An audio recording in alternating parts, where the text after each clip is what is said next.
When people can't get up in the morning and they can't get out of bed, I'm going to tell you why. Because they can predict the feeling of everything that's going to happen in their life. And their body's resigned to the familiar. It says, oh, another mundane day. But remember when you were a kid and you were going on a field trip? What happened then? You were up and dressed and ready to go before your parents were up. You know why? Because you knew something unexpected was going to happen. That's how we should live our lives. Waking up with the understanding to expect the unexpected, and something unusual should happen in our life as a result of our efforts. And it's just those beginning moments where it begins to happen that we begin to prove to ourselves how powerful we really are. So take time in the morning and the evening and the rest of the day. Check in with yourself at certain times to see if you're still in that energy. And if you're not, excuse yourself for a second, raise your energy, and step back into your life. And if you keep doing that over and over again, you'll become less frustrated, less impatient, less judgmental. It'll just become something of the past, and you'll be someone else. When you finish a meditation, if you get up feeling the same way as you sat down, nothing really happened. Nothing happened neurologically, biologically, chemically, hormonally, genetically. You're still in the same state of being. But when you get up and you feel like an elevated sense of self, and your heart is swollen, and you have a clear vision of your future, and your energy's different, the question is, how long can you maintain that state? So you're literally broadcasting a whole new electromagnetic signature in that state. Thoughts tend to be electric and feelings tend to be magnetic. And the way we think and feel is what we broadcast into the field. And what we broadcast into the field is our experiment with destiny. So then when you go within and you disconnect from your outer world and you sit your body down and it's no longer experiencing anything and you're not thinking about your schedule, your past, or your future, as I said today, you're being defined by thought. And you're making your inner world more real than your outer world.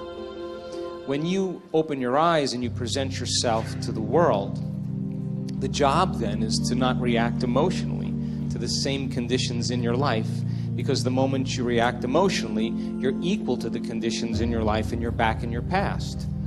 So then when you fall from grace and you move off that state, then you sit down and you realign. You begin to tune in again and you change your energy again. Now, when I'm going through change in my life, or I have a specific outcome that I want to create, I love to get up early in the morning. That's my time. I'm a 4:30 in the morning guy because that's my time. The rest of the day I'm serving, but I love getting up early and changing and working and having some time to myself. And I believe that when I invest in myself, I invest in my future. And that time in my morning, nobody bothers me because that's my time. And because of brain waves and brain chemistry, the door between the conscious mind and the subconscious mind is more open. And so if I get up early and I'm kind of between theta and alpha, I don't have to work as hard. I'm not thinking. I just kind of relax into the moment. In the evening, I always ask myself, how did I do?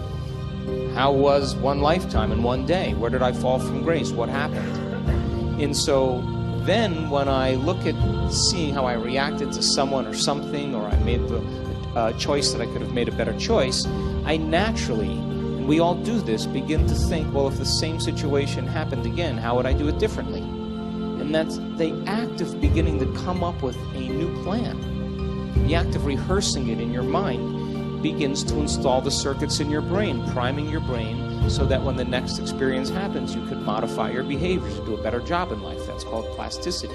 If you decide, okay, if I'm taking time out of my busy life to emulate the divine, the creator, then if I'm going to create something unlimited, I better feel unlimited. If I'm going to do something magnificent, I have to become magnificent. And if you keep doing that over and over again, it will begin to become more readily available to you. It'll get easier. And so when we're in that energy all the time, that's when the synchronicities and the serendipities and all those wonderful coincidences begin to happen. And it's those coincidences that are feedback in our environment where the field begins to open doors for us. That's what we want to occur. Now, I have worked on things in my life, and I'm a sincere person. I've worked on things in my life for years. And I always thought it was about the event or the experience I wanted to create, but all along I was changing. And when I finally reached a point where I could care less if I could have the experience is the moment it happened. But all along, the divine, the loving intelligence, this mother-father principle, of course, it's observing us into life. We are vitalistic, energetic beings that when we begin to unify all these principles that we're talking about, you can't get this in one sitting. You can't. You have to keep understanding it, keep reviewing it, keep redoing it, keep experiencing it. And the new experience then causes you to dream in a way you would have never dreamt before unless you had that experience. And that's how God gets to know itself. So then, I don't care what meditation you do, I just like the fact that you're connecting. And the more you connect and the more whole you feel, the more natural it becomes. And then, of course, the next experience then causes you to dream in another way. And what I know from my own experience and many students, it's not about material things. It's about those mystical moments, those transcendental moments, those moments where your jaw drops and you are in awe of life. Those moments that take our breath away, that cause us. And this has happened to me so many times. Every time I have one of those experiences, I think to myself, I got this all wrong. I've got this all wrong. Some veil has been lifted, and now I'm seeing more clearly about the way things really are.